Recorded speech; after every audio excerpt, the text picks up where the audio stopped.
Bonsoir à toutes et à tous.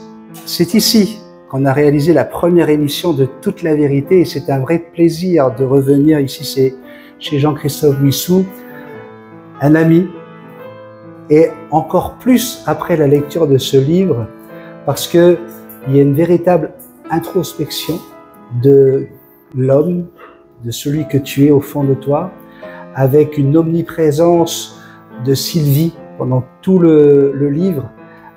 On voit le mari, le père, l'homme bienveillant, mais aussi celui qui respecte son propre père. Comment vas-tu, Jean-Christophe? Ça va très bien, Béni. D'abord, bonsoir aux téléspectateurs et aux auditeurs, aux internautes qui vont suivre cette émission. Je suis très heureux, Béni, que tu aies pu venir ici, accompagné bien sûr, pour parler un tout petit peu, c'est vrai, de ma vie, puisque c'est un livre autobiographique, et t'intéresser au Jean-Christophe qui était avant de devenir un homme politique. Oui. Donc je vais très bien, ça fait exactement 1 an que j'ai quitté mes fonctions au gouvernement, et c'est à ce moment-là que j'ai pris la décision d'écrire. Donc il y a une vie après la politique? Oui, bien sûr, il y a une vie après la politique, il y a une vie après la mort, il y a une vie après la vie, c'est ce que dirait le docteur Moody. Donc il y a une vie, bien sûr, dès l'instant où on a confiance en soi, on sait où on va, où on veut aller, et surtout on a confiance aussi dans l'organisation sociale dans laquelle nous sommes. Et c'est vrai qu'en Polynésie, on ne peut pas ne rien faire. Et je l'ai dit le soir des élections, au moment de la défaite, pour nous, que j'avais plusieurs flèches à mon arc. Bien, j'y suis. Oui. J'ai monté mon entreprise, j'ai écrit le 1er tome de mon autobiographie, le 2e tome est déjà en cours, le 3e tome viendra, et j'ai même une idée pour un 4e livre après le 3e tome. Donc, je suis vraiment un homme heureux. Tu es en constante ébullition, Jean. Lorsqu'on lit ton livre, on découvre justement ce phénomène que tu es, à toujours vouloir aller plus loin, à accepter tous les challenges. Et on le verra dans cette émission, il y a eu des moments qui ont été plus compliqués que d'autres, où tu aurais pu courber les chines, mais tu as préféré affronter la situation, et c'est ce qui t'a permis de rencontrer des personnes qui t'ont soutenu, des personnes grâce à qui tu as pu évoluer petit à petit. Tu le dis dans ton livre, tu ne votais pas, tu n'étais pas un homme de politique.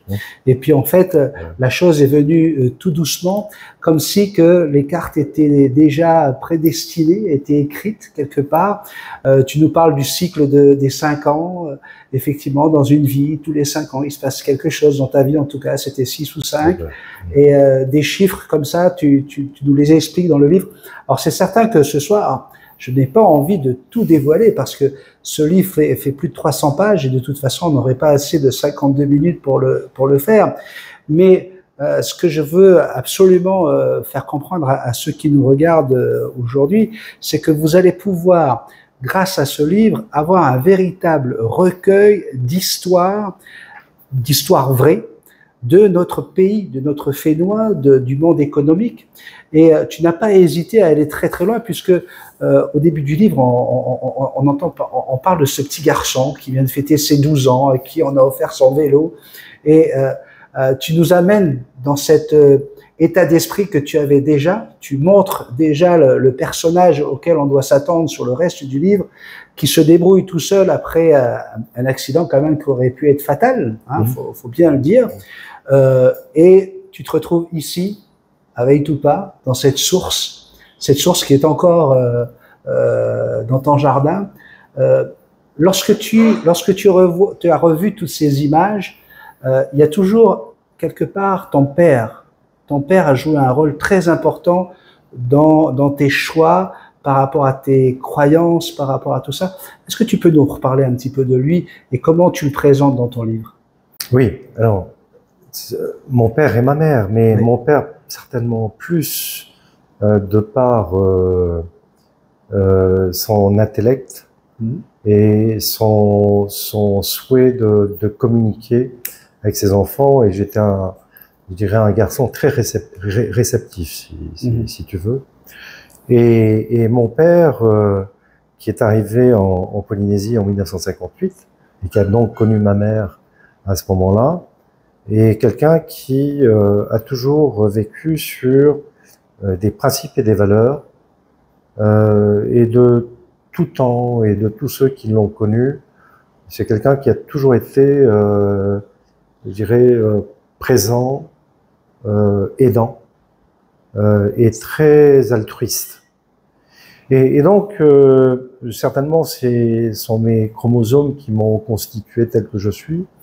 Et je suis très rapidement rentré dans des questions de philosophie. Mon père lui-même étant un intellectuel, c'est un artiste. Il a fait des études dans le domaine de la théologie et la philosophie. Donc, c'est beaucoup lui qui m'a formé, je dirais, à cet aspect de ma personnalité que les gens connaissent pas vraiment, parce que bon, connaître un homme politique, c'est de le voir, je dirais, dans des séquences très déterminées, étant, par exemple, un porte-parole du gouvernement, ou étant un ministre du logement, ou étant un ministre du tourisme, hein, et Dieu sait que j'en ai occupé des fonctions ministérielles, connaissent moins l'aspect donc de l'individu et du fonctionnement de son psychique. Et mon père, lui, donc, ça a été quelqu'un qui m'a toujours accompagné et qui est un peu mon confident, si vous voulez. Mon père a toujours été présent, et lorsque j'avais quelque chose à confier à quelqu'un, j'allais directement le voir. Alors, il y a quelque chose qu'on découvre également, c'est en adolescence. Une adolescence où la musique a une très grande importance. Tu voulais devenir une star du rock. C'est ça. C'était, disons, le sens de la vocation que je pensais avoir. C'est-à-dire que, bon, c'est vrai qu'un jeune a une tendance à suivre un peu ses instincts. Et donc, mon instinct à ce moment-là, c'était de me laisser m'exercer dans cet art pour lequel je voue vraiment une grande passion. Je suis encore un musicien aujourd'hui, je joue encore à la guitare, je joue au piano. Si je fais pas 1 heure de piano par jour, je n'ai pas fait de piano. Donc, la musique a été très rapidement un peu mon moyen d'exister autrement que sur le plan familial, autrement que sur le plan de l'intérêt d'avoir à suivre des études.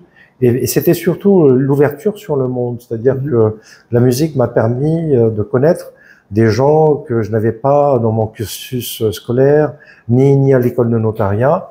Et c'est un peu cet autre monde, plus difficile certainement, parce que pour devenir un artiste reconnu, il faut d'abord que ce soit des gens qui le décident, et non pas soi-même. Et donc ça a été pour moi, dans mon cheminement, la grande leçon qui est au fait une leçon de vie, qui est de me dire que ce que je suis, c'est aussi le regard des autres. Justement, Deep Purple et AC/DC, tu étais quand même vraiment dans ce qu'on appelle le hard rock. Et pourtant, lorsqu'on te connaît, lorsqu'on connaît l'homme que tu es aujourd'hui, on a un homme qui est posé. On sent bien qu'avant chaque intervention, il y a un moment de méditation, un grand moment de réflexion. On a du mal à imaginer que tu sois un fan de ces groupes, où c'est plutôt du genre où ça doit faire du bruit et aller très très fort. Aujourd'hui, ta vie est ce qu'elle est. Est-ce qu'il y a des regrets par rapport au show business, par rapport à la musique? Est-ce que tu regrettes de ne pas avoir été sur scène justement et de ne pas avoir réussi à être cette star? Alors il y a un sens narratif au livre, hein. Oui. Parce que pour comprendre ce que j'écris dans le premier tome, il faut se mettre dans l'esprit et dans la peau du Jean-Christophe de 1984. Oui. C'est-à-dire que j'écris en même temps que j'exprime les sentiments et la mémoire que je récupère de cette époque-là. Donc lorsque je parle du hard rock, c'est parce que j'ai démarré dans des groupes avec des gens qui s'intéressaient au rock. C'était Genesis, c'était Yes, c'était AC/DC. Quand je parle de Genesis, on s'entend, c'est du rock progressif. Oui. AC/DC, c'est beaucoup plus du rock solide, Deep dans Purple, le rocher. Deep Purple, bien entendu. Combien de fois j'ai joué Smoke in the Water, Smoke in the Water ou Highway Star. Voilà, ce sont des périodes qui m'ont énormément marqué et surtout une succession de rencontres que j'ai pu avoir à cette époque-là avec des musiciens et qui sont des musiciens qui, je ne sais pas ce qu'ils sont devenus, mais qui auraient eu la capacité, à mon avis, d'exister tout comme d'autres grands musiciens. Bon, enfin, c'est ainsi que la vie nous amène sur notre parcours. Alors, est-ce qu'il y a un regret? Non. Non. Non, non, absolument pas. Je ne peux pas, selon ma philosophie, je ne peux pas regretter le cheminement que j'ai eu. Ce que je suis aujourd'hui, c'est un dessin que j'ai composé avant même de venir au monde. Ça, c'est ma philosophie. Hein. Là, maintenant, je rentre dans des aspects que les gens connaissent moins de moi, moins bien en tout cas. Oui, je crois dans la vie après la vie, donc je crois dans la réincarnation, et je crois aussi dans la faculté que nous avons en termes de conscience de déterminer le chemin que nous souhaitons suivre. Et évidemment, c'est ce que j'explique dans le livre. Le fait de venir au monde, c'est aussi l'acceptation de l'oubli et de vivre totalement une expérience pour amener une certaine forme de contribution à cette conscience universelle.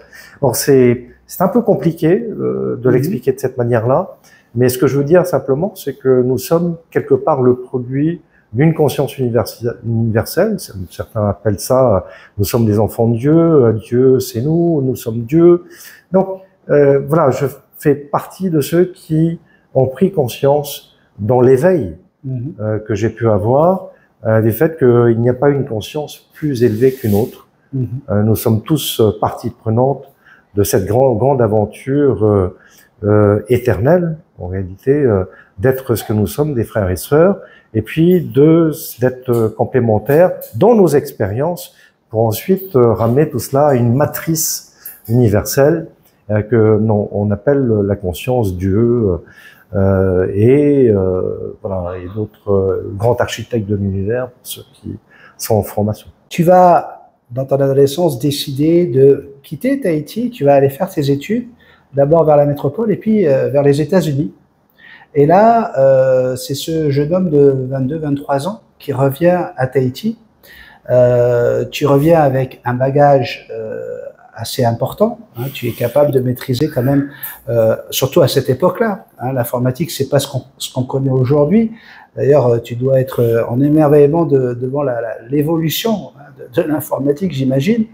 Et puis, tu arrives à Tahiti et là, tu vas rencontrer des personnes qui vont changer ta vision du Fénois, ton vision du pays. Il y a une personne qui est très importante dans le livre, c'est Alban et Lacote. Est-ce que tu peux, alors encore une fois, on n'est pas là pour dévoiler le livre, mais cette rencontre avec Alban, avec Patrick, il y a toute une équipe qui est là. Dis-nous un petit peu comment tu as vécu ce moment-là, ce moment où on te propose une charge, parce que c'est vraiment une charge pour le moment qui t'arrive. On te demande de gérer informatiquement, que ce soit le côté RH, que ce soit le côté logistique, fret, etc. Dis-nous un petit peu, essaie de nous faire saliver et nous donner envie de lire cette partie du livre où tu racontes cette rencontre avec Alban et Lacote. On a tous en tête hein, l'homme que c'était. Est-ce que tu peux nous en dévoiler un tout petit peu, s'il te plaît? Oui, bien sûr, bien volontiers. Alors, il faut savoir que je ne pensais pas rentrer au pays. Oui, c'est vrai. J'étais inscrit pour partir en coopération en Arabie Saoudite et je faisais partie de toute une équipe qui devait monter le système informatique de l'université de Riyad. Donc ça ne s'est pas fait tout simplement parce que les Américains ont eu le contrat marché public avec l'Arabie Saoudite et donc la France a été écartée du montage de cette université et du système informatique. C'est comme ça que je me suis retrouvé à devoir choisir un plan B. Et le plan B, c'était la Polynésie où mon père m'a dit mais pourquoi tu rentres pas chez toi au fait? Parce qu'il y a peut-être qu'il y a des besoins en Polynésie et chose que j'ai accepté bien volontiers. Et mon oncle Charles Ellis ici a rendu la tâche un peu plus facile par sa connaissance, par la connaissance qu'il avait avec Jean-Patrick Bonnet, directeur adjoint du port autonome à l'époque. Donc, lorsque j'arrive, j'ai 23 ans. J'ai 23 ans et demi.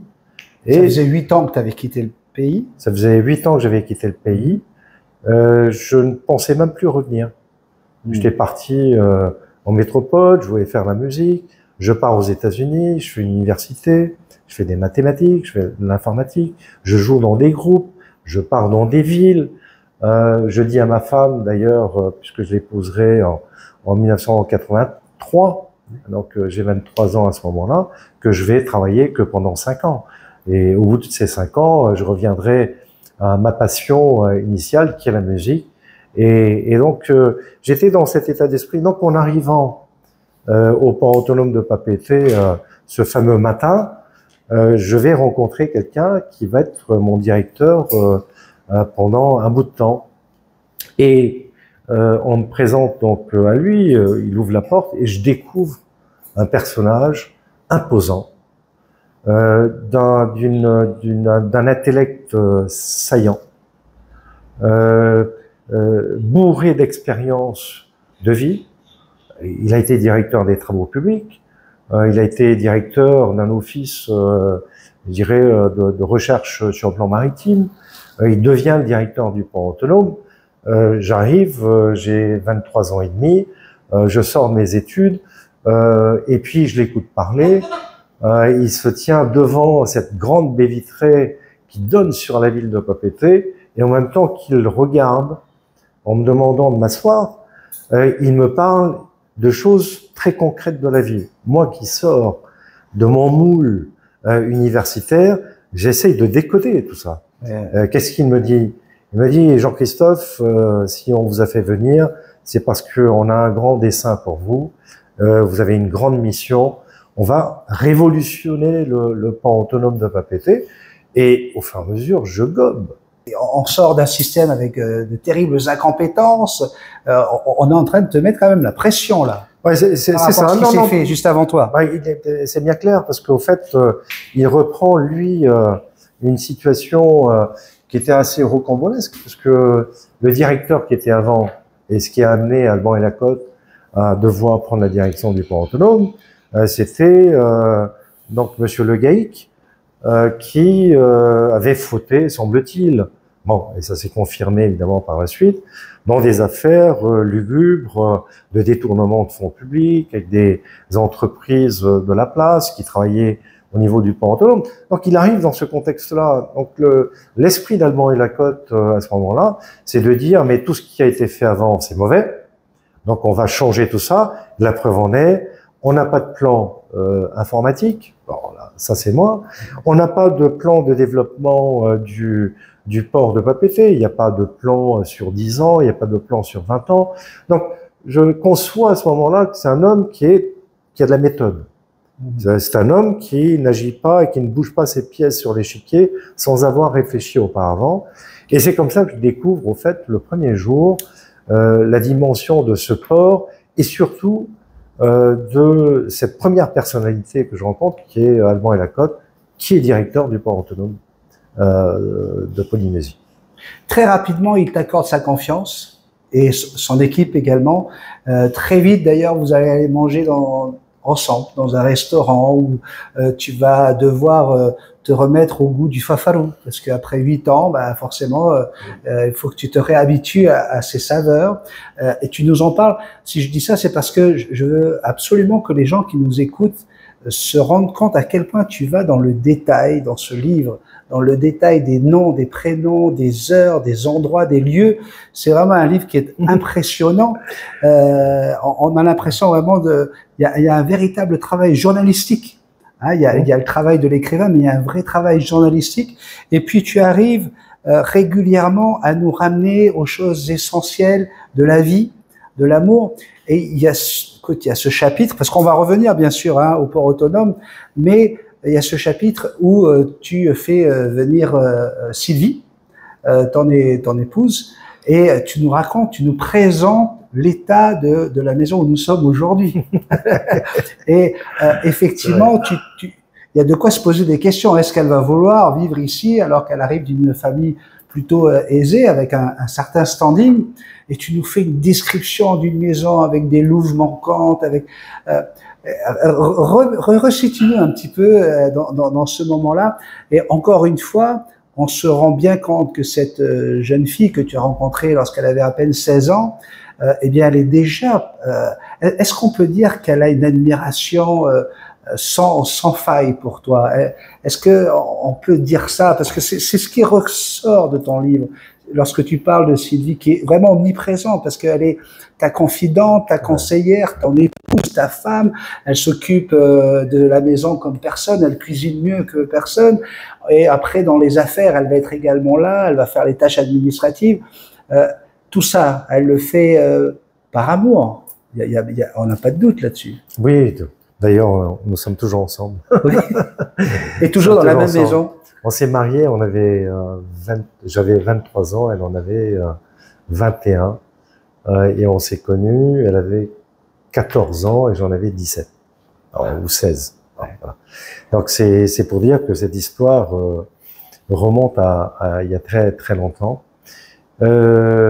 Sylvie a certainement... alors je sais pas ce qu'elle a aimé en moi au début. Peut-être mon côté un peu... musicien, frivole, qui vient en classe, mais bon, vous voyez, par exemple, j'ai passé mon bac sans venir en terminale. Je me suis présenté au bac, j'ai passé le bac. Mais j'ai passé toute mon année de terminale, donc j'ai fait une seconde D, une première D, enfin bon, bref. Donc j'arrive en terminale et je voulais absolument faire de la musique. Donc je viens de moins en moins, me vois de moins en moins. Ça interroge un peu, évidemment, sur mes fréquentations. Et nous sommes restés tous les deux liés. Alors, il y a l'autre côté que j'ai aussi, qui est au fait de m'intéresser aux choses et à l'art. Je suis pas quelqu'un de confiné uniquement sur la musique. J'aime l'art pictural. Je suis né d'ailleurs dans une famille d'artistes. Ma grand-mère est une grande artiste, Janine Janet. Allez sur Internet, tapez Janine Janet et vous verrez qui est cette dame qui a travaillé avec Cocteau, qui a fait des pièces maîtresses en bronze, des statues, des tableaux, enfin bon bref.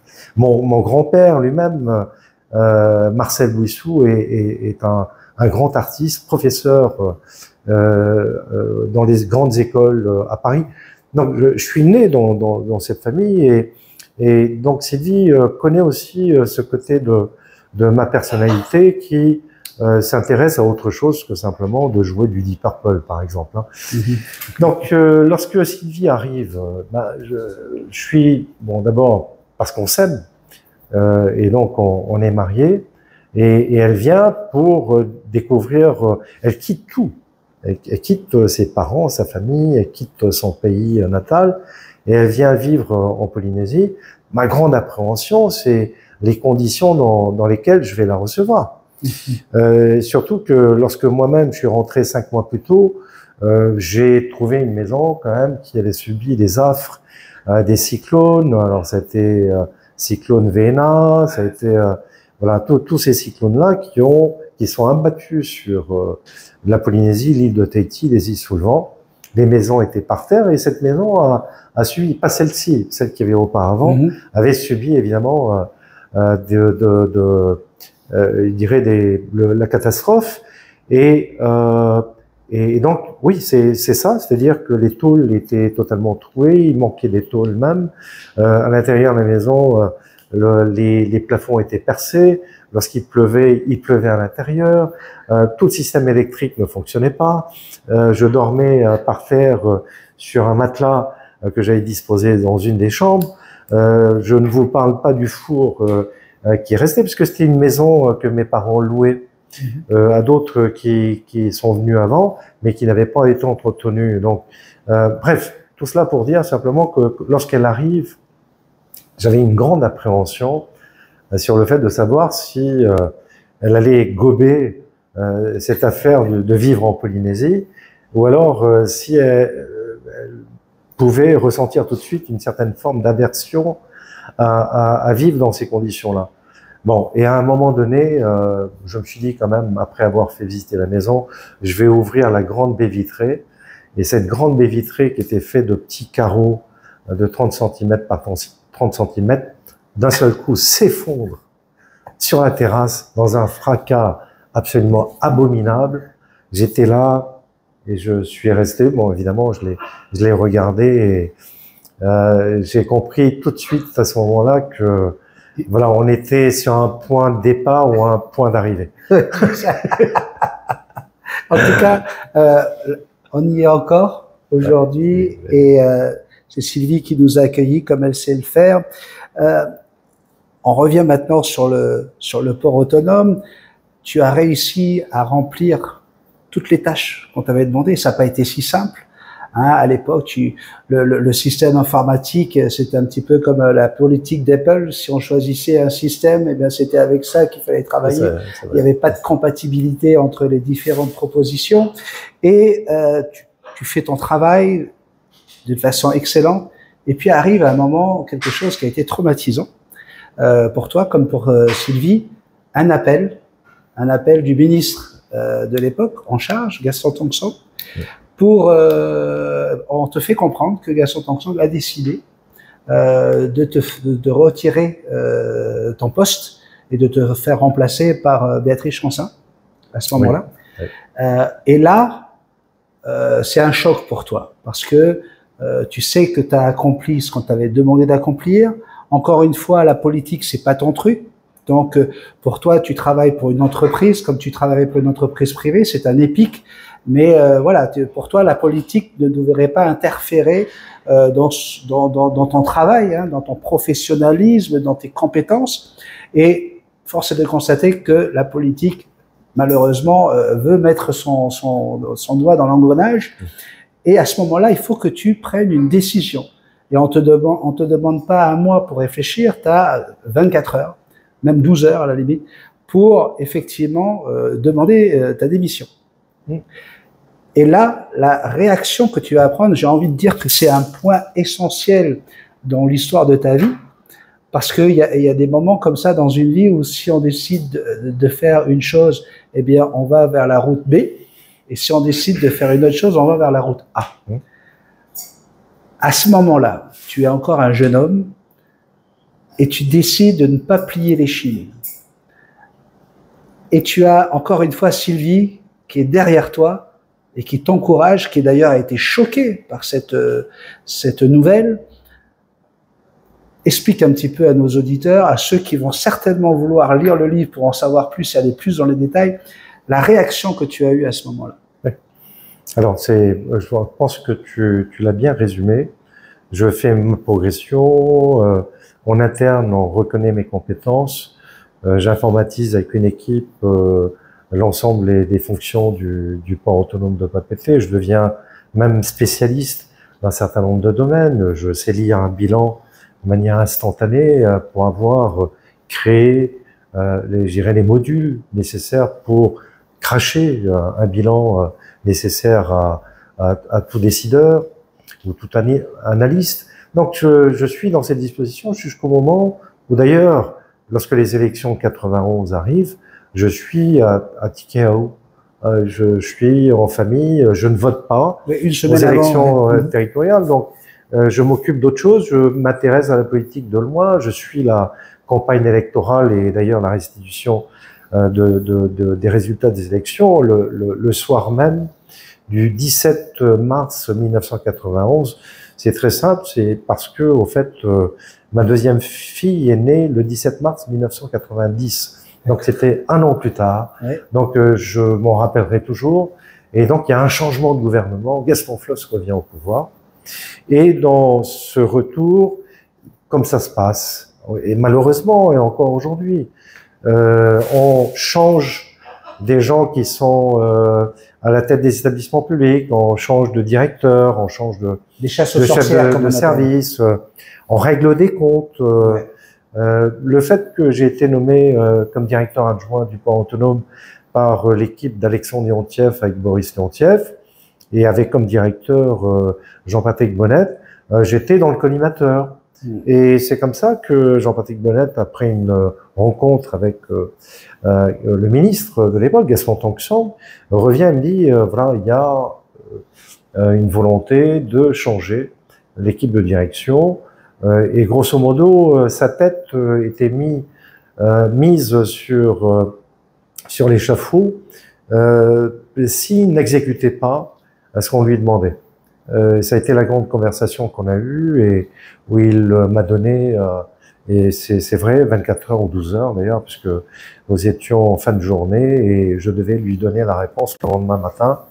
Et donc je rentre chez moi, j'en parle pas tout de suite à Sylvie parce que bon, je réfléchis. Toi-même, tu avales cette pilule, il fallait la digérer, la pilule déjà. Voilà. Il fallait que je digère tout ça. Comment est-ce que un jeune qui s'en va faire ses études, qui revient, qui fait la démonstration de ce qu'il sait faire, qui est totalement dans l'abnégation d'être au service non seulement de son établissement, mais aussi du pays. Comment est-ce que quelqu'un qui, sous le prétexte d'être à la direction du pays, ministre, président, vice-président, enfin bon bref, quelle que soit la fonction qui donne un tout petit peu de pouvoir, comment est-ce que ces gens peuvent décider pour nous? Alors ça, c'était la grande question. Je rentre. Et puis tu le dis dans ton livre, avec elle. Le message qui est envoyé à tous ces jeunes Polynésiens qui rêveraient d'aller faire des études à l'étranger, en métropole, aux États-Unis, pour revenir, pour travailler pour leur pays, le message est totalement négatif. C'est clair. J'ai toujours ce courrier d'ailleurs. Ah ouais. C'est une lettre de 3-4 pages que j'ai redécouvert dans tout ce que j'ai pu emmagasiner, amasser au travers du temps. Oui, c'était ça en fait. Mon choc et ce que je voulais exprimer, c'est pourquoi vous demandez aux jeunes de partir faire des études? Et puis lorsqu'on revient et on se donne à fond, à la première occasion, vous nous flinguez. Donc je comprends pas. Donc je rentre ce soir-là, je rencontre Sylvie, on discute tous les deux, je lui déclare enfin ce qui s'est passé dans la journée. Elle-même est choquée. Et c'est dans le cadre de cette conversation, je passe un peu sur le cadre de la conversation, parce que il faut lire le livre. Il faut lire le livre. Parce que je parle d'autres choses en même temps. Et c'est là où elle me dit, mais tu vas pas te laisser faire, Jean. C'est bon. Et je lui ai dit non, on va pas se laisser faire, et parce que on n'a pas fait tout ça pour être réduit aujourd'hui à une décision unilatérale d'une personne. Et c'est comme ça que le lendemain, en repartant au port autonome, en rencontrant à nouveau le directeur Jean-Patrick Bonnet, je lui ai dit non, je ne vais pas baisser la tête, je vais pas courber les chines comme tu dis. Je vais décider de me battre et je vais envoyer un courrier à chaque membre du conseil d'administration pour alerter le conseil d'administration sur la vraie problématique qui est posée, non pas sur le cas de Jean-Christophe Buissou, mais sur le cas Jean-Christophe Buissou en termes d'exemplarité pour l'ensemble des jeunes. Et là, à ce moment-là, Jean-Patrick est de ton côté. Déjà, ça c'est quelque chose qui a dû être revalorisant encore pour toi, parce qu'il te dit, j'y ai pensé toute la nuit moi aussi, et je suis d'accord avec toi, on va pas laisser faire ça. C'est ça. C'est-à-dire que entre son discours et son comportement de la veille, qui était de dire, peut-être Jean-Christophe, le mieux pour l'instant, c'est que tu fasses le dos rond. Le lendemain, il est revenu, après en avoir discuté avec sa femme, c'était de me dire non, je suis d'accord avec toi, on va se battre. Et alors là, on peut comprendre l'attitude de ce Jean-Christophe, hein, qui est encore un jeune homme, qui va certainement en vouloir un petit peu, hein, même beaucoup à l'esprit de la politique. Et surtout qu'à ce moment-là, dans le conseil d'administration, il y a un homme qui va te dire, tu peux compter sur moi, je serai là pour te soutenir. Et cet homme, c'est un grand monsieur, notre fameux Mimile. Émile Vernaudan te dit, compte sur moi. Et quelque part, c'est pour ça que je disais tout à l'heure, ça a été un maillon, hein, de la chaîne de ta vie qui a permis de prendre cette direction. Et là, avec ce soutien d'Émile, tu vas rentrer petit à petit, par la petite porte, mais tu vas rentrer dans le monde de la politique parce que tu as envie de... alors, c'est quoi le sentiment? C'est une envie d'exister ou de... Tu t'es rendu compte que la politique, en fait, c'était malheureusement ce qui prenait toutes les décisions et que tu voulais être un homme de décision. C'est quoi qui a fait que tu aies voulu aller comme ça au RAPI? Alors d'abord, c'est le sentiment fort d'une injustice. À la justice. Je le dis dans le livre, il n'y a pas de voie royale en politique. Chacun y rentre en fonction de son cheminement. Mais le mien, c'était le sentiment fort d'une injustice. Et lorsque on subit une injustice, on regarde autour de soi des mains qui peuvent se tendre à un moment donné, secourir, et il y a une main qui s'est tendue, qui est celle d'Émile Vernaudan, président de l'Assemblée territoriale, grand monsieur, pour un jeune homme comme moi, qui ne connaît personne en politique, qui n'a aucun ami, aucun soutien, personne à qui appeler, et qui lui m'appelle directement chez moi. Il prend son téléphone un dimanche, il dit je viens de recevoir ton courrier, je voulais te dire que ça se passera pas comme ça. Tu comprends? Je lui dis mais qui est à l'appareil? Enfin c'est Émile, Mimile, le shérif, le président de l'Assemblée, enfin bon, le député. Enfin d'un seul coup je me rends compte que c'est effectivement Émile Vernaudan que j'ai au bout du fil. Cet homme n'a pas hésité à se mettre en difficulté dans ses relations, puisqu'il était à ce moment-là en couple politique, en tandem avec Gaston Floss, à se mettre en situation difficile pour me défendre au sein du conseil d'administration du port autonome. J'ai dit, si ce gars-là est capable de faire ce qu'il a fait, alors je suis totalement avec lui. Alors pour répondre à la question, oui, je me suis rendu compte que, en fait, dans la vie, il vaut mieux être parmi ceux qui ont le pouvoir de décision. C'est à ce moment-là que j'ai compris comment notre société était formée. C'est pas que je le savais pas. Des présidents de la République, des gouvernements, j'ai vécu aux États-Unis, je sais. Bon, bref, je connais les constitutions, mais à un moment donné, me dire que, au fait, je ne veux plus faire partie de ceux qui vont subir, je veux faire partie de ceux qui décident, et qui décident, si possible, pour le bien de la population. D'accord? Bon.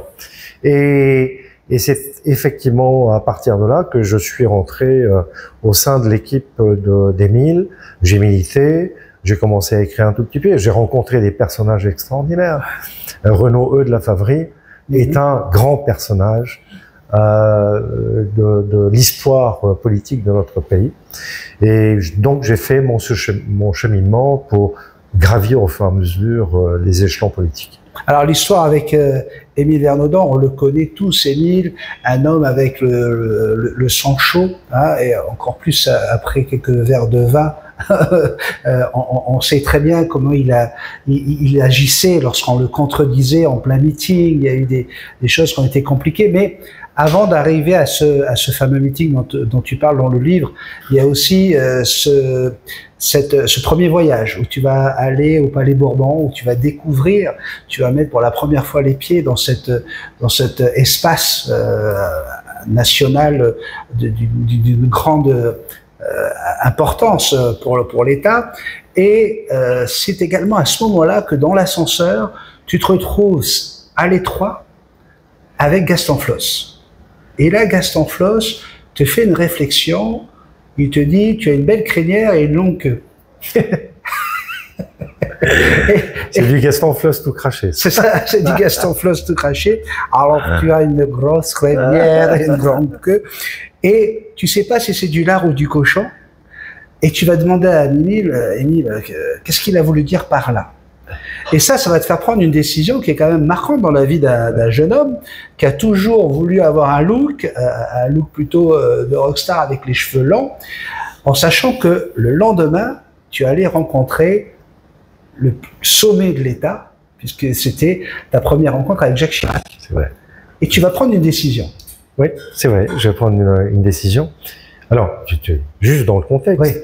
on déjeune au dernier étage des bureaux de l'Assemblée nationale. J'ai affaire à des épicuriens. Oui. Gaston Floss, Émile Nérondan sont des épicuriens. Ils aiment la bonne chair, ils aiment le bon vin. Faut pas penser que ce sont pas des gens qui aiment aussi profiter un peu des bienfaits de la vie. Et donc, on redescend ensemble après une bonne discussion dans ce magnifique restaurant où nous avons été servis bien comme il faut. Donc on descend dans les escaliers, je suis en face de Gaston Floss, il est en face de moi, c'est pas un ascenseur immense, avec Émile à ma droite, Paoletti qui était avec nous. Enfin bon, bref, donc on descend et il me regarde et j'avais les cheveux longs. Je vais vous trouver une photo d'ailleurs. Je vais demander à Sylvie de sortir une photo pour que vous puissiez voir un peu l'allure que j'avais même avant de revenir en Polynésie. Et donc, il me regarde et il me dit effectivement, Jean-Christophe, vous avez une belle crinière. Hein, bon. Et donc je l'écoute et je me dis mais qu'est-ce qu'il veut dire par vous avez une longue queue et une belle crinière, forcément ça a à voir avec mes cheveux, j'esquive un sourire masqué, Ouais. Et puis en arrivant dans le véhicule et le chauffeur qui nous transportait, moi et Émile, à notre hôtel, je demande à Émile, mais dis-moi un peu, qu'est-ce qu'il voulait dire par j'ai une longue queue et une belle crinière? Et une longue queue, enfin une belle crinière, une longue queue.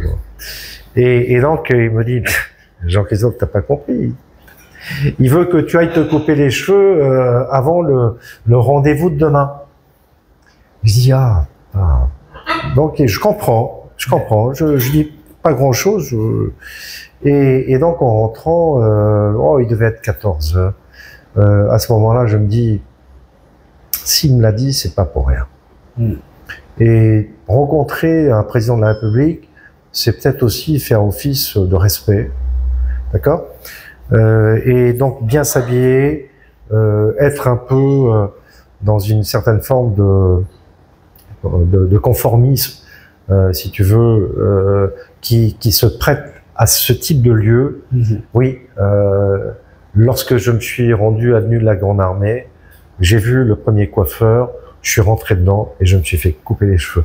Et c'est à ce moment-là que, c'est vrai, ma vie vraiment a basculé à ce moment-là. C'est-à-dire que je quittais définitivement cette volonté un jour de devenir un grand musicien. Donc à ce moment-là, tu es dans le même ascenseur avec Émile et avec Gaston, mais pour le moment, tu es toujours à Pi, tu es toujours avec Émile. Et tu ne sais pas ce que te réservera l'avenir par rapport à Gaston. Et donc tu vas vivre une vie vraiment de meeting, de réunion. Tu vas apprendre à aller sur le terrain, à aller dans les districts, dans les chemins, dans les quartiers, rencontrer les gens. D'ailleurs, tu vas mettre en place également un vrai système pour les fédérations et puis diriger les choses parce que tu l'expliques dans le livre. Il y a des chefs de quartier ou de fédé qui font des fausses signatures, qui vont faire croire qu'ils c'est bien connu en politique. Oui. C'est bien connu en politique. Et là, tu dis, ça suffit, il faut qu'on ait l'heure juste, il faut qu'on sache où est-ce qu'on va. Ah oui. Et là, il va y avoir un premier meeting au stade Willy-Bambridge, où il va y avoir 4000 personnes, et puis un autre meeting qui va, lui, par contre, mal se passer, alors que vous êtes à au niveau des scores, vous êtes plutôt bien placé. Émile a un capital sympathie, un capital, et puis il est très aimé. Il arrive facilement même à dire jetez un œil sur la commune, sur Maïna, vous allez voir que chez moi c'est beau, on est bien, on est heureux, tout est bien. Et ce jour-là, malheureusement, pendant le meeting, il y a deux personnes qui certainement de la bande d'en face qui vont perturber tout ça. Et fin du meeting, c'est plutôt négatif. Oui. Et c'est à ce moment-là que, alors que tu as fait Radio Bleu, tu as monté pareil dans les médias, tu es un homme de médias, on en parlera un petit peu. Les Côtes Tahitinois. Ouais, les Côtes Tahitinois. Mais à ce moment-là, tu te dis qu'avec Émile, ça va pas pouvoir continuer comme ça. Oui, disons qu'au fait, évidemment, c'est un peu un raccourci. Oui, bien sûr. Hein. Que de venir sur ce qui s'est passé à Hao, lors de ce meeting de Hao, parce que, au fait, ça faisait quand même 5 ans que je travaillais avec lui et que je faisais du terrain. Donc, des situations, j'en ai vu. Émile et moi, c'était, enfin, je crois qu'on était vraiment très proches. Les gens de cette époque-là, pour en témoigner, c'était mon grand copain. Ouais. C'était à la fois mon grand frère, mon mentor. Moi-même, il n'avait plus besoin d'un chauffeur. C'est moi qui conduisais le véhicule. Je gardais le véhicule chez moi. C'était le véhicule où il y avait des téléphones dans ces R25 de l'époque. Oui. Donc il est député. Donc et en même temps que j'apprends de lui, il apprend de moi. C'est-à-dire que je l'amène aussi à comprendre un certain nombre de choses, un peu sur le plan philosophique. C'est-à-dire que j'écris ses discours. C'était gagnant-gagnant. Oui, c'était gagnant-gagnant. Et puis voilà, j'aimais. J'aime encore d'ailleurs cet homme. Il y a un passage où je raconte une visite que l'on fait sur Montréal en bateau. Voilà, il faut que les gens lisent pour comprendre quelle proximité je pouvais avoir avec cet homme. Au fait, ce dont je me suis aperçu, c'est que la vie étant un cycle, j'ai fait le cycle d'Émile. C'est-à-dire que j'ai compris que Émile, malgré tout, et avec tous les ressorts qu'il a de cette capacité d'être un homme charismatique, ne réussirait pas à enclencher la vitesse supérieure. Non pas parce qu'il n'a pas la capacité, c'est parce qu'il ne le veut pas. C'est-à-dire que à cette époque-là, il pouvait renverser la table d'un seul coup sur un coup de tête. Donc, lorsqu'on renverse plusieurs fois une table, au sens figuré, sur un coup de tête, alors on est constamment à reprendre le métier à la base, c'est-à-dire à recommencer. Et c'est un peu vers ça que je suis arrivé. Le fameux jour où on s'est retrouvé à Hao, où nous sommes reçus, mais d'une manière absolument gigantesque. Toute la population était là.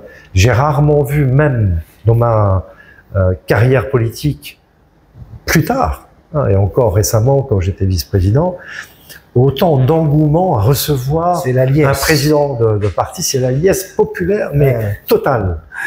Et donc les gens avaient soif aussi d'un changement au travers d'Émile Néraudon, surtout que la mairesse de l'époque, qui est la maman de la mairesse actuelle, Iseu, c'est sa maman, qui était donc maire de Hao. Vous avez reçu, s'il y avait un banquet, il y avait aussi du vin, c'est vrai.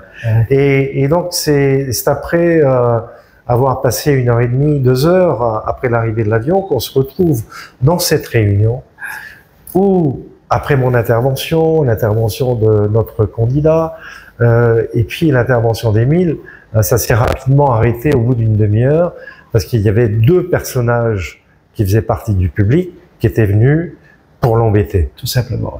Et qui ont pris, bon, n'ont pas pris la parole, mais ont lancé vis-à-vis d'Émile, bon, des mots voilà, qu'Émile n'apprécie pas. Il l'a dit, c'est un garçon qui a aussi un peu le sang chaud. Donc au bout d'une demi-heure, il s'arrête et puis il demande aux gens de s'arrêter et qui demandaient la parole à ce moment-là. Et donc ça s'est retrouvé au milieu de la scène.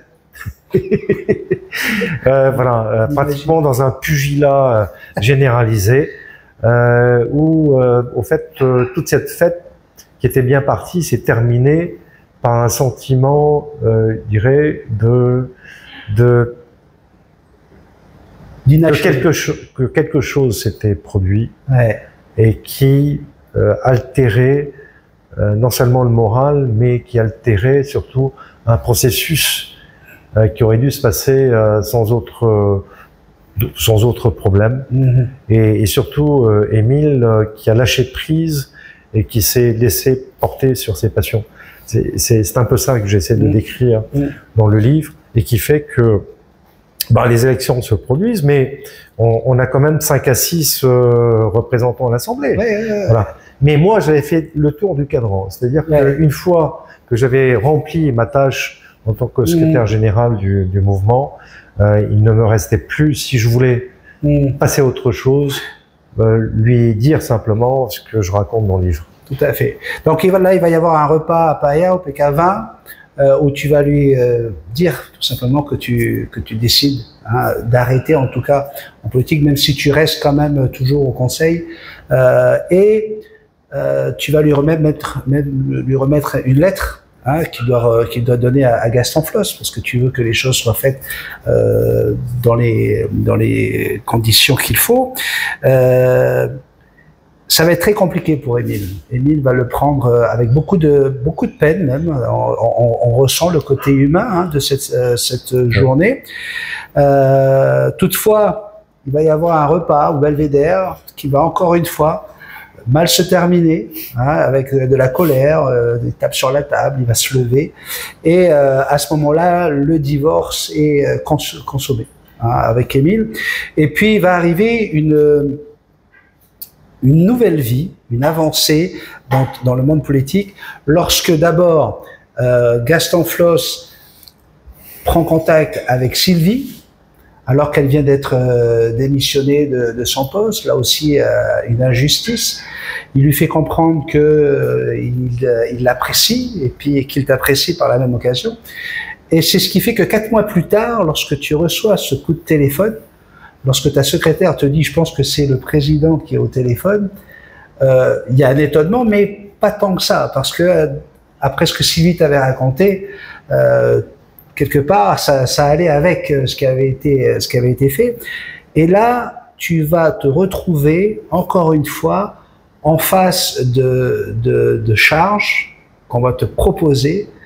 Et ce qui est impressionnant dans ce livre, c'est qu'on se rend compte qu'à chaque fois, tu prends pas 10 jours, 2 semaines ou 3 mois pour réfléchir. Tu es quelqu'un qui est une personne analytique, comme ton métier le demande. Et très rapidement, tu dis oui à Gaston, qui veut que tu sois délégué des communes, que tu t'occupes justement de ce qui se passe, parce que c'est une proposition que tu avais faite. Et on se rend compte très très rapidement à quel point Gaston va très très vite te faire rentrer dans son monde, dans son système, y compris dans son gouvernement. Travailler avec Gaston Flosse, lorsqu'on te lit, on se rend compte qu'on a affaire quand même à un homme hors norme. Ouais. Est-ce qu'on est d'accord avec ça? Oui, oui, c'est un homme d'exception. Ouais. C'est un homme très franchement qui a occupé toutes les fonctions politiques, qui a été sous l'empire de l'ancien statut, c'est-à-dire avant l'avènement du statut d'autonomie de 1984, qui était déjà au gouvernement, qui a battu Francis Chamfort en 1982, qui fait la réforme du statutaire de 1984. Il devient sénateur, il devient député, il est secrétaire d'État, donc ministre du gouvernement central, il est président de la Polynésie. Bon, bref, il a occupé toutes les fonctions. Cet homme m'appelle et me dit j'ai besoin de toi. Tu viens de travailler avec moi. Je t'ai bien regardé. Bon, même si tu n'étais pas avec moi, tu étais avec Émile, mais bon, c'est un peu sa capacité aussi à trouver des jeunes, à savoir discerner. Là où chaque personne peut avoir un rôle à jouer. Et c'est comme ça qu'il m'a invité à venir prendre le petit déjeuner, en passant par ma secrétaire. On a une conversation, il me fait rencontrer d'ailleurs son groupe rapproché, donc Édouard Fritsch, qui est son vice-président, à ce moment-là, Justin Lapari, président de l'Assemblée, celui qui voulait me trancher la tête, c'est-à-dire Gaston Tongson, avec qui je vais devenir ami. Nicolas Sanquer, Michel Biard, enfin, je me retrouve d'un seul coup intégré à l'intérieur d'une équipe, et Gaston Floss m'explique pourquoi il souhaite que je travaille avec lui. J'accepte sur le fait, j'accepte la responsabilité, et tout démarre à ce moment-là. Et tout va aller très vite pour moi. C'est-à-dire que je vais occuper cette fonction de délégué au développement des communes pendant 1 an. Je vais m'occuper des cyclones, je raconte une histoire qui touche au plus long silence du monde, que j'ai pu connaître avec, en présence de Philippe Broderson à Autouroi. Ce moment de lecture, écoute, effectivement, on se dit, mais combien de temps ça dure? Et pour raconter cette histoire sur le plan, je dirais, de l'écrivain, c'est à un moment donné de s'échapper pour raconter autre chose, parce que tu ne peux pas écrire un chapitre en disant un chapitre qui fait 2 paragraphes en disant que c'était le plus long silence du monde. Donc il faut que j'étoffe un tout petit peu ce plus long silence du monde. Tu me dis un silence assourdissant. Assourdissant, assourdissant. Et c'est vrai, parce qu'on a Philippe Broderson, parce qu'on arrive dans son île à cause du cyclone Martin et Osea. On se retrouve dans le bureau. Moi, je travaille avec Gaston Floss. Gaston, je lui dis, je te laisse avec Philippe. Il me dit, non, non, tu restes là. Aucun problème. Faites venir Philippe dans 10 minutes. J'assiste à la scène. Et donc, la scène, c'est très simple. Philippe rentre. Il vient, il s'assoit. On s'est vu le matin. Donc, on a fait un déplacement sur le terrain. Il n'y avait pas besoin de lui dire autre chose. Gaston Floss continue à regarder ses tableaux, à gribouiller avec des chiffres. Il a des colonnes, il a des machins, il a des trucs. Moi, je suis là à côté. Bon, évidemment, j'ai les mêmes tableaux que lui. C'est moi qui lui ai préparé. Donc, en tant que délégué au développement des communes. Et à un moment donné, quand même, je regarde ma montre. Je dis, ça fait 3 minutes que personne ne parle. Et ce silence va durer 1 demi-heure. Donc, dans cet espace-temps, je vais raconter autre chose. Donc, sur le plan narratif, je parle de Jean-Marc Pandrin, parce que c'est une autre pièce qu'il faudra lire, parce que Jean-Marc Pandrin est quelqu'un que j'ai connu, mais qui a été vraiment un très proche. Et donc, nos vies se sont quelque part croisées, lui ayant évidemment un karma très différent du mien, où j'ai essayé de le repêcher à un moment donné pour ne pas qu'il se laisse partir. D'ailleurs, lui-même vient me voir à la maison, ici même, à cette époque-là. Et donc, pour revenir sur cette histoire, au bout d'1 demi-heure, Philippe Broderson prend la parole. Il dit... Enfin.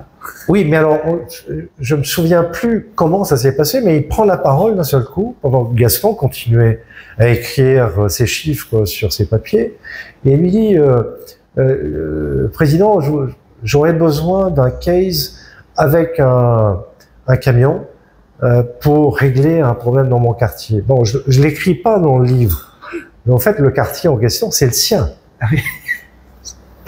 C'est un peu là où il était gêné aux encablures, si tu veux. Et donc, Gaston, après l'avoir entendu, lui dit, mais évidemment, il n'y a pas de problème, bien sûr, on va t'aider. Il se lève de son bureau, se dirige vers Philippe, le prend par les épaules, même si Philippe est assez grand, tapote sur son épaule, et puis il se retourne vers lui, il lui dit... les terrains qui sont sur le port dont le pays a besoin pour faire le centre-ville avec le marché, et puis le nouveau port de Haut-Toulouse, on va faire un port de croisière, ça marche toujours. Le terrain, tu me les transfères. Et Philippe lui dit, oui, bien sûr. Bien sûr. Excellent. Et en revenant s'asseoir, Gaston me regarde et il me fait un clin d'œil. La classe. Tu parlais de cette parenthèse, Jean-Marc Pambrin, mais dans cette parenthèse, tu soulignes l'attitude de Gaston Floss, qui savait, même par rapport à des personnes qui n'avaient pas toujours été sympas avec lui, on le sait, Jean-Marc Pambrin, avec justement l'écho de Tahiti, il n'a pas été toujours tendre avec Gaston, et d'ailleurs avec Émile également, un dessin de Munoz avait fait la chronique, mais Gaston savait oublier et pardonner lorsqu'il sentait que ça valait le coup, que ça méritait. Gaston, c'est aussi cet homme qui prenait rendez-vous le mardi de 4h à midi avec le Nouna. C'est ça. Je pense que c'est peut-être quelque chose qui manque. Après Gaston Floss, est-ce qu'on a retrouvé ça? J'en suis pas certain. Moins. Et dans ton livre, tu nous montres vraiment à quel point il était capable de résoudre quelque chose là, tout de suite. Un coup de téléphone au ministre concerné, et il fallait arranger les choses. Et tu dis quelque chose de très très fort sur Gaston Floss. Tu dis, il préférait aider les petits que d'aider les politiques. Il était plus pour le Nouna que pour le politique.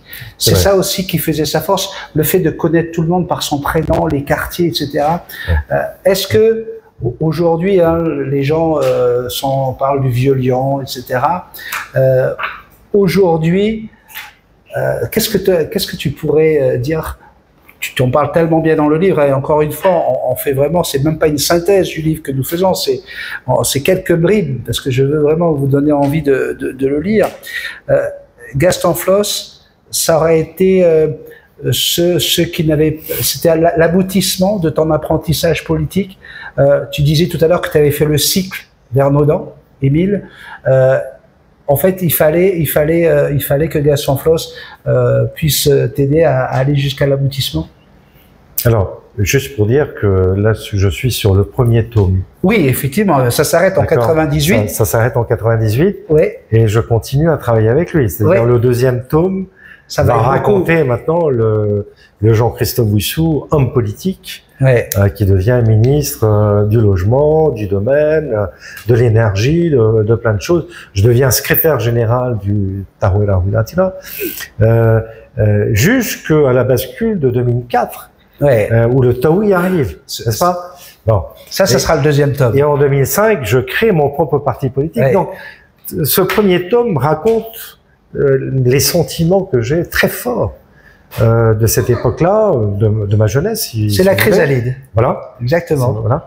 Et donc, dans ce contexte-là, c'est Gaston Floss, pour ainsi dire, il nous a appris, 80% de nos connaissances politiques. Il nous a appris à recevoir les gens. Il nous disait au Conseil des ministres, mardi, qui c'est qui reçoit moi, comme j'étais un des bons de la classe, j'ai toujours la main qui était levée, parce que je savais, je dirais, le process politique de Gaston Floss. Donc, oui, et en plus, avec le logement, il fallait que je reçoive les gens, il fallait que je sois complètement en contact avec les gens. Et proximité était nécessaire. Et quand j'étais donc délégué au développement des communes, avant de devenir ministre, j'ai vu l'homme politique qu'il était à recevoir les gens à partir de 4h du matin jusqu'à midi. Certains maires n'arrivaient pas à le rencontrer, mais la population avait plus de facilité à le rencontrer. Or, parfois, lorsque les maires se déplaçaient, là, ils prenaient les maires quand même tout de suite. Il a quand même le sens un tout petit peu de la préscience et du respect vis-à-vis d'un officier public, si tu veux.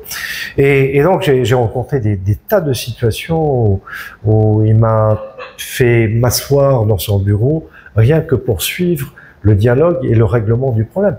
Gaston Floss, c'est très simple. Quiconque vient le voir le matin et qui ne prend pas rendez-vous, pour éviter de les revoir la semaine suivante, il règle le problème tout de suite. C'est ça. C'est-à-dire que si, par exemple, c'est une dame dont la fille a des problèmes dans sa profession d'institutrice, qui doit être mutée dans les îles, mais il y a un problème lié à la maladie de l'enfant et qui doit rester sur Papeete, à proximité des établissements de santé. Il prend son téléphone, il règle le problème. Tout de suite. Lorsque c'est quelqu'un qui vient le voir et qui a un fils qui est bardé de diplômes, qui pourrait servir dans tel ou tel domaine, il va prendre le téléphone, il va appeler le directeur et il va dire, non pas vous allez me le recruter, est-ce que vous ne pensez pas que dans le domaine de l'environnement chez vous, il y a des besoins actuels, puisque la politique du gouvernement, c'est de renforcer dans ce domaine-là. Il va amener la chose pour faire en sorte qu'une réponse soit donnée. Ça peut être sur le logement. Après, comme il connaît tout le monde, après avoir rencontré les gens sur le terrain, il sait lorsque une dame vient avec ses problèmes, lui rappeler simplement le problème qui avait été exposé préalablement. Alors à ce moment-là, il prend son téléphone, il appelle le ministre et il regarde dans les prochaines commissions comment est-ce que la réparation peut être faite. C'est cet homme-là. Et cet homme-là, c'est un professeur quelque part pour nous. C'est pire qu'un professeur, c'est un mentor. C'est l'homme qui nous instruit sur la manière de faire la politique, qui a bien évolué depuis. Puis, c'était pas que du blabla, il y avait des actes qui allaient avec, et il montrait l'exemple, il montrait la voie. Il y a une chose que tu as évoquée tout à l'heure, je voudrais juste m'arrêter un petit peu dessus, c'est important. Lorsque tu parlais de Jean-Marc Pandrin, et qui était venu me voir, et qui m'a exposé l'ensemble de ses problèmes et sa situation. Jean-Marc vivait à l'époque au-dessus de la décharge de phare. Il vivait dans une cabane qui se trouve au-dessus et que j'ai visité. Donc je savais dans quelles conditions de vie il était. Il avait été banni du CPSH, c'est-à-dire du musée. Il avait travaillé un tout petit peu avec Oscar, mais il n'avait plus rien. Donc il vivait en couple à ce moment-là, je m'étale pas là-dessus. Et donc il vient me voir, me semble-t-il, un peu le dernier secours qu'il pouvait trouver. Et c'est comme ça que je fais rencontrer Gaston Floch. Je dis à Gaston, écoute, il faut faire quelque chose pour lui. Malgré tout ce que tu as pu vivre, les ressentiments que tu peux avoir, on peut pas laisser Jean-Marc Pandrin dans cette situation, surtout qu'il peut amener beaucoup au pays, il a déjà apporté beaucoup au pays, même si on n'est pas d'accord avec lui politiquement. Bon. Et c'est là où Gaston me dit, ok, bah, fais-le venir. On prend un petit déjeuner ensemble, et c'est là où je scrute Floch. Je regarde comment il est. Il dit pas grand-chose. Et il laisse Jean-Marc Pandrin parler. Et Jean-Marc s'exprime. Évidemment, en étant très touché par le fait que Gaston Floch le reçoive. Et puis deuxièmement, par un sentiment aussi mitigé de regret. Parce que s'il est venu voir Floch, c'est que Floch a la capacité de répondre à ses besoins. Gaston, je l'ai pas vu comme étant quelqu'un qui avait une revanche sur un homme qui était son opposant. Par contre, il a écouté et très sincèrement, il lui a dit, tu veux travailler avec nous? Bien. Tu accepterais de devenir mon conseiller culturel? Bien. Très bien. Et il dit, tu démarres la semaine prochaine, lundi. Alors là encore, on voit la sagesse de l'homme.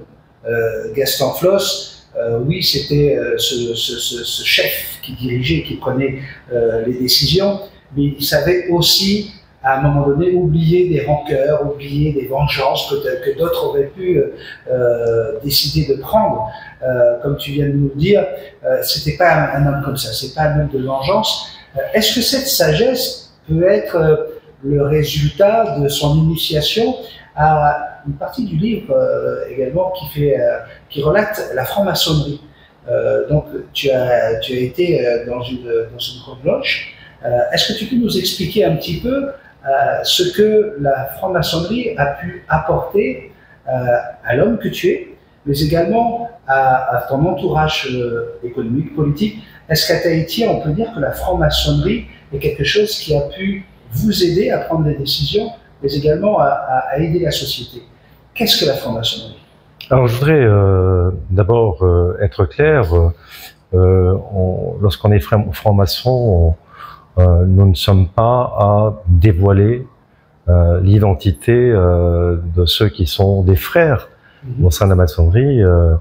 Chacun a l'entière liberté de rendre public son état de franc-maçon, mais bon, pour Gaston Floss, je pense que tout le monde le sait, et pour avoir reçu des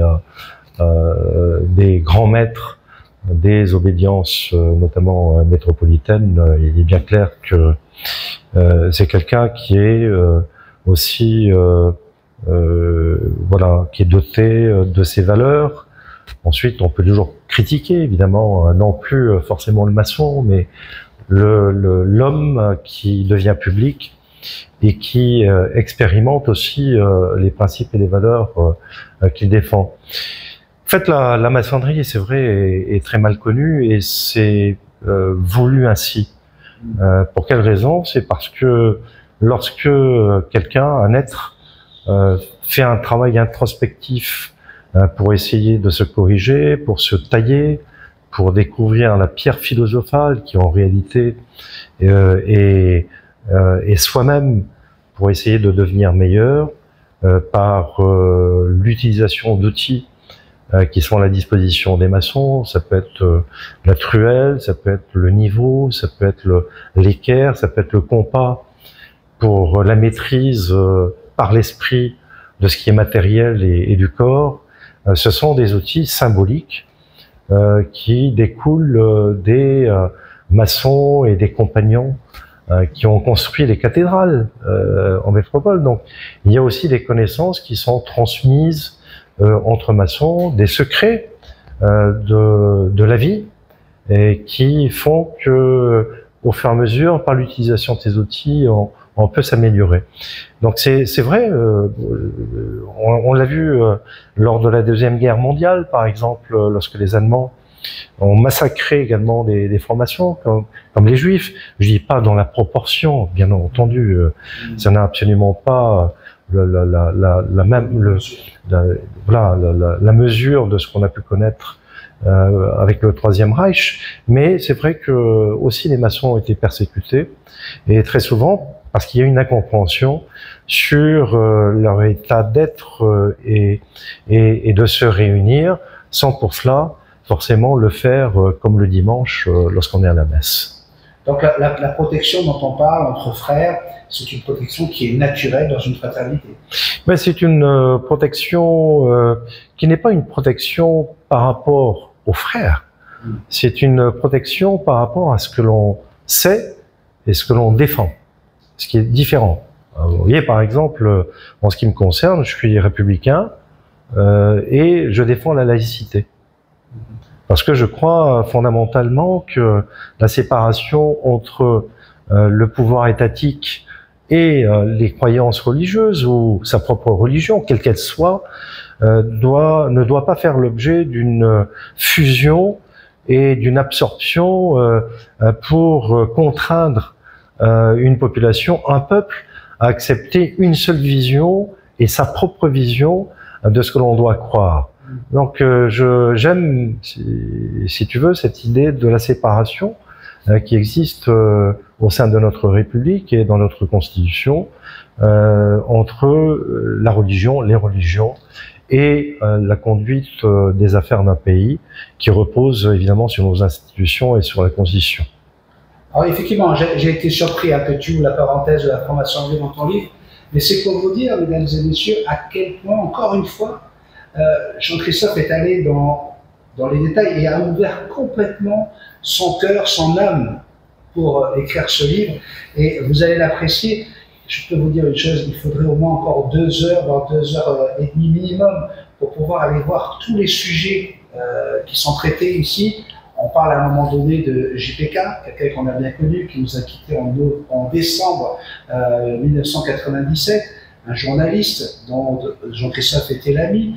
On parle également des événements et j'aimerais, on peut pas finir cette émission sans en parler. Et, étant donné que tu étais avec tes responsabilités au port autonome, ce qui s'est passé, hein, c'est parti avec les dockers, ça a été quelque chose qui a marqué la Polynésie en 1987. En sachant que 3 ans plus tôt, la Nouvelle-Calédonie passait aussi par des événements gravissimes. Comment tu vois les choses aujourd'hui quand on entend les événements de la Nouvelle-Calédonie?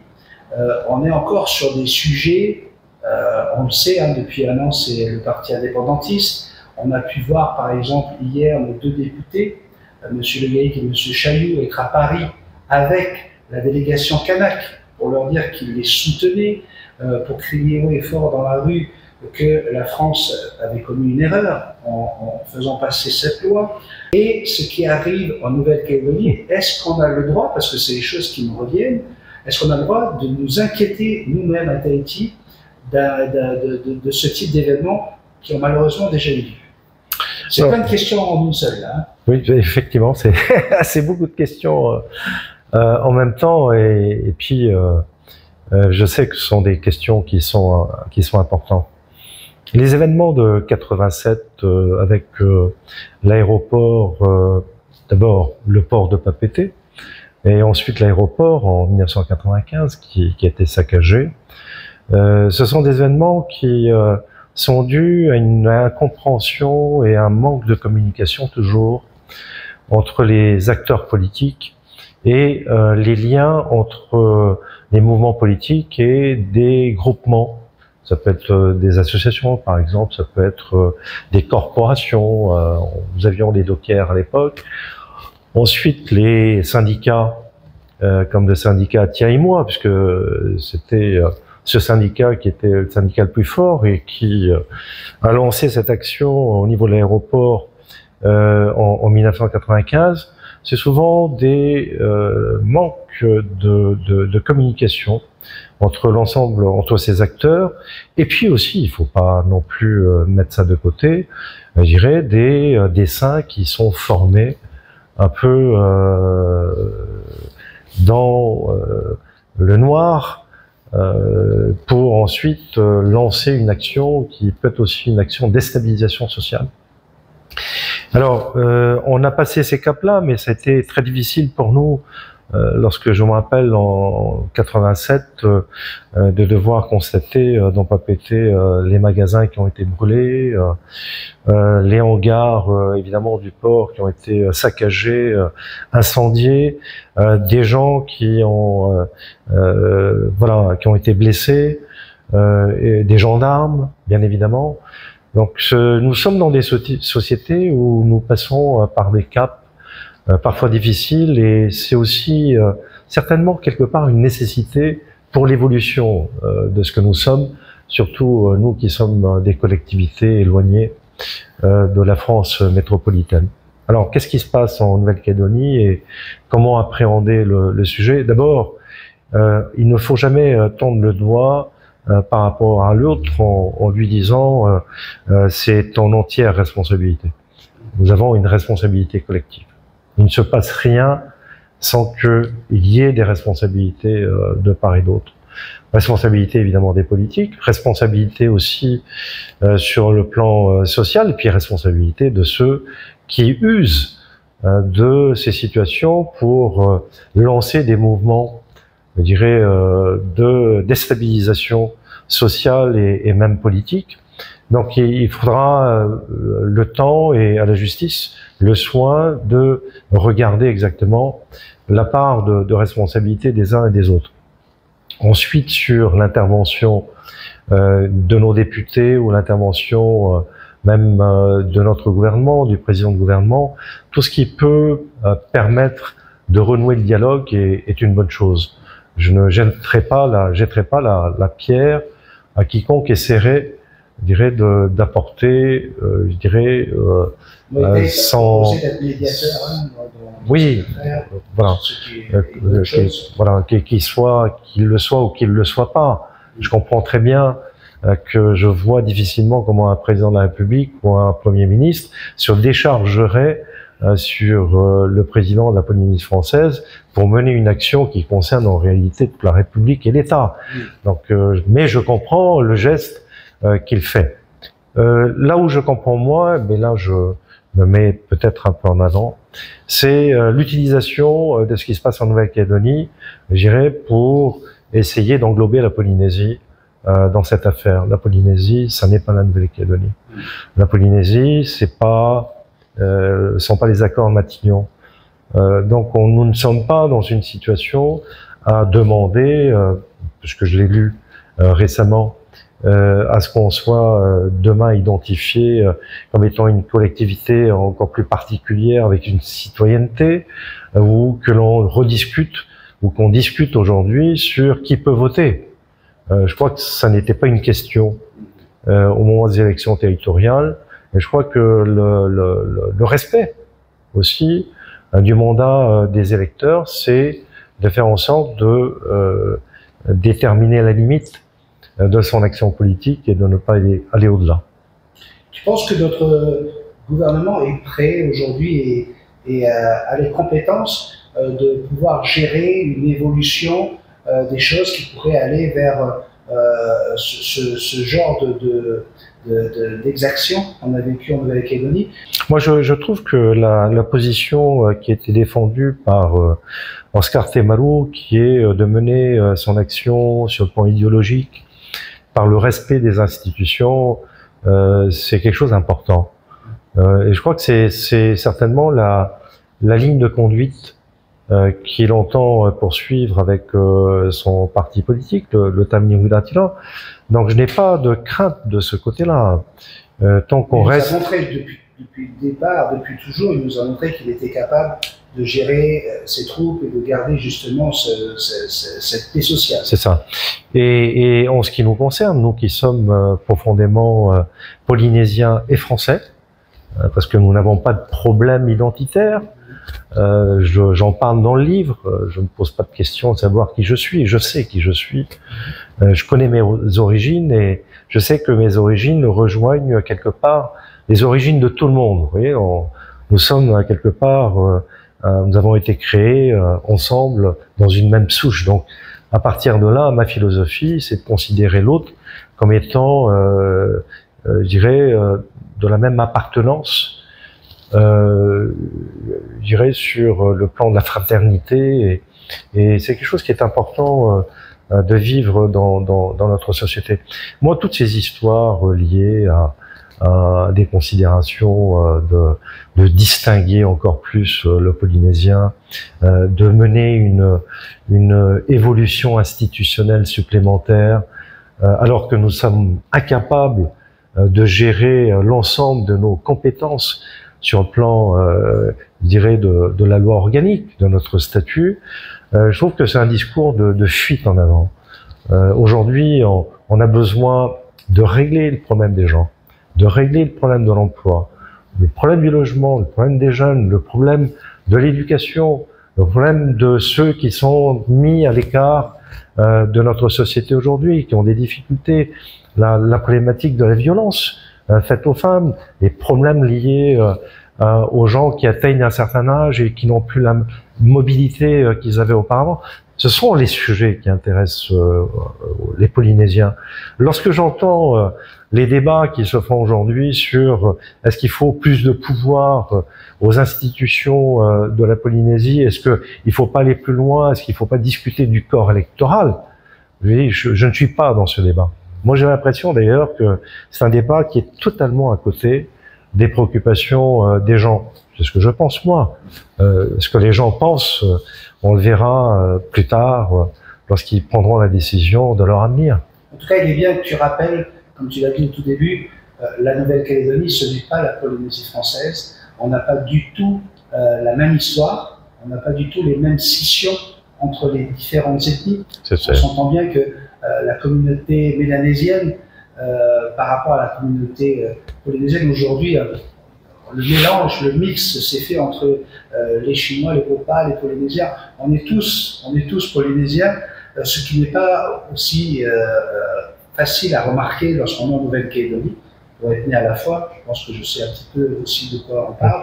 Et c'est bien de montrer ça et de peut-être rassurer justement tout le monde ici. On n'est pas en Nouvelle-Calédonie.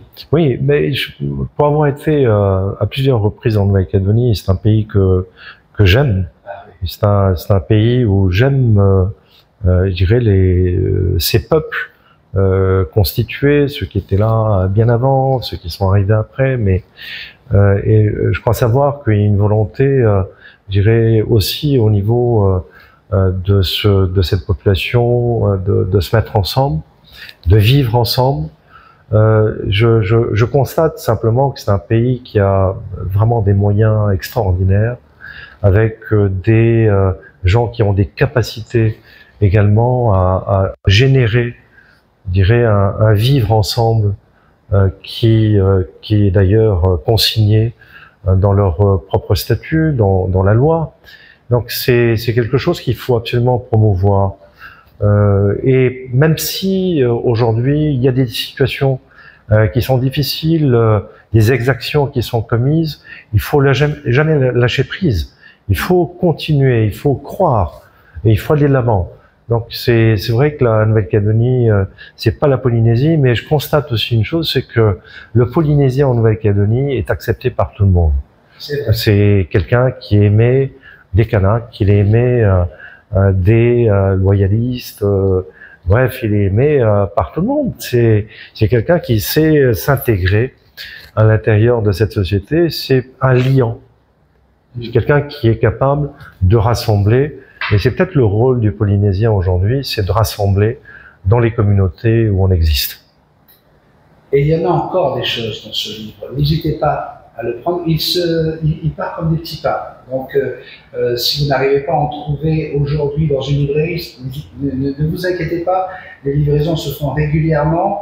Vous allez pouvoir entendre parler de la rencontre de Jean-Christophe avec, par exemple, Angelo Neuffer, ou bien son idole, Michel Polloy, hein, tu en parles, parce que le musicien revient régulièrement également dans ce livre, et des noms, vous allez voir qu'il y a des noms de personnes que moi-même j'avais oubliés, et franchement ce respect et cet hommage qui est rendu à toutes ces personnes fait plaisir à lire. Jean-Christophe, ça s'arrête en 1998, il va y avoir 2 autres tomes. Juste avant de parler du 2e tome, on peut avoir ce livre également sur Internet. Comment ça se passe? Oui, tout à fait.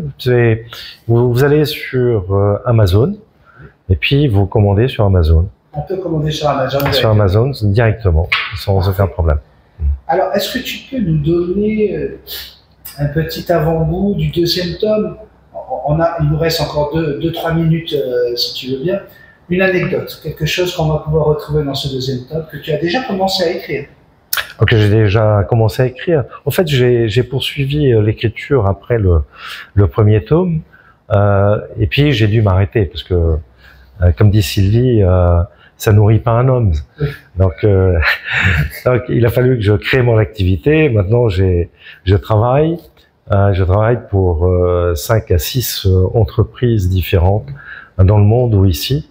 Donc je suis dans une grande plénitude en matière d'activité, et j'adore ce que je fais et j'adore ma vie d'aujourd'hui, et ça me donne encore un peu le temps d'écrire lorsque je peux.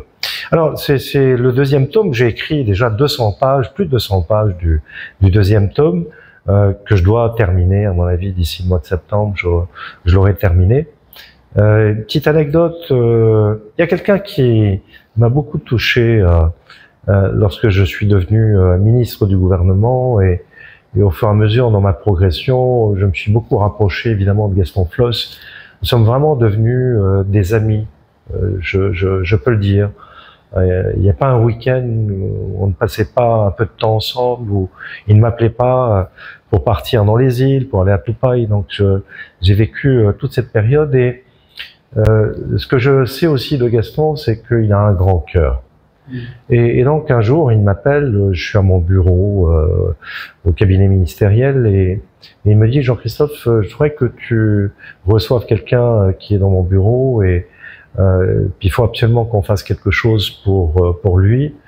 Je lui dis, mais avec qui tu es? Il me dit, je suis avec Alexandre Leontief. Donc évidemment, la vie était devenue très difficile pour lui. Alexandre Leontief, avant son incarcération, a travaillé avec Oscar Temaru, puisque il a rédigé d'ailleurs le programme d'Oscar Temaru de 1996 pour les territoriales. Donc Gaston Floss me demande si je peux le recevoir pour voir ce qu'on peut lui donner à faire, parce que Alexandre Leontief est non seulement un garçon qui, de par les fonctions qu'il a occupées jusqu'à être président, est quelqu'un qui est aussi docteur en économie, et donc le monde des entreprises, il connaît, et j'ai accepté de le rencontrer. Donc j'ai dit à Gaston de lui dire de venir me voir le jour suivant, qui était un samedi, et donc je l'attendais pour 10 heures du matin. Et pendant que je l'attendais, ici même, j'étais à mon piano, puisque je me suis dit une demi-heure, ça me laisse le temps de jouer un peu de piano. Et pendant que je jouais, j'entends la porte la frappe à la porte. Et donc c'est Alexandre Leontief qui est là. Mais j'étais en train de jouer un morceau, et qui est un morceau particulier. Et certainement, c'est mon inconscient qui m'a amené à jouer ce morceau, puisque le morceau en question, c'est la marche slave de Tchaïkovski. Et la marche slave, c'est au fait la représentation musicale par Tchaïkovski, je dirais, de ces armées russes envoyées sur le terrain d'opération. Et on sent derrière, au travers de la rythmique de cette marche slave, évidemment, toute la puissance de la culture musicale de Tchaïkovski et de la Russie. Et quand j'ai ouvert la porte, évidemment, c'est à ce moment-là que je me suis dit, mais je jouais la marche slave, et Alexandre Leontief étant d'origine russe, son grand-père ayant été général russe, je me suis dit, je ne sais pas ce qu'il pense dans sa tête du fait que je le reçoive avec la marche slave de Tchaïkovski. Ah, écoute, cette marche slave, ça sera notre générique de fin, si tu le veux bien, parce que je sais que tu aimes ça, le piano. Hein. Il y a un an, on faisait la première émission de Toute la vérité à côté du piano blanc. On est à côté du piano noir aujourd'hui. C'est sur ce piano que je vais te demander de terminer l'émission pour le générique avec la marche slave de Tchaïkovski. J'avais une dernière question à te poser. As-tu à un moment donné pensé de devenir président de la Polynésie française? Oh, quelle question, quelle question. Je vais pas être le premier à te la poser. Au fait, c'est une question qui m'a très souvent été posée. Comment pourrais-je dire? Au fait, c'est pas une question de vouloir devenir. C'est comme si je te posais la question de savoir est-ce que tu es un homme bien, est-ce que tu es un homme bon? Bon, la réponse que je donnerais, c'est tout dépend du regard de l'autre ou des autres. Ce sont les autres qui apprécient le fait que l'on soit un homme bon ou pas un homme bon. Le fait qu'on le pense soi-même, c'est un avis très personnel. Pour l'instant, j'ai pris la décision de me retirer. Par obligation, je ne suis pas élu. Je pourrais jouer un rôle et une fonction que souhaiterait la population pour plus tard. C'est tout ce que je peux dire, mais disons qu'aujourd'hui, j'aime la vie que je mène, voilà, en famille, le fait de retrouver mes enfants, qui sont devenus grands, mes filles, ma femme, me lever tranquillement le matin, faire du sport, travailler en visioconférence. C'est tout ce que j'ai manqué pendant 40 ans. Donc je caresse l'espoir de continuer à vivre ainsi pendant quelques années. Et puis viendra certainement le moment, parce que je sais que il sera peut-être utile à un moment donné que je me réintéresse à la vie en communauté, puisque j'ai ça en moi. Et si la population le souhaite, oui, je serai présent.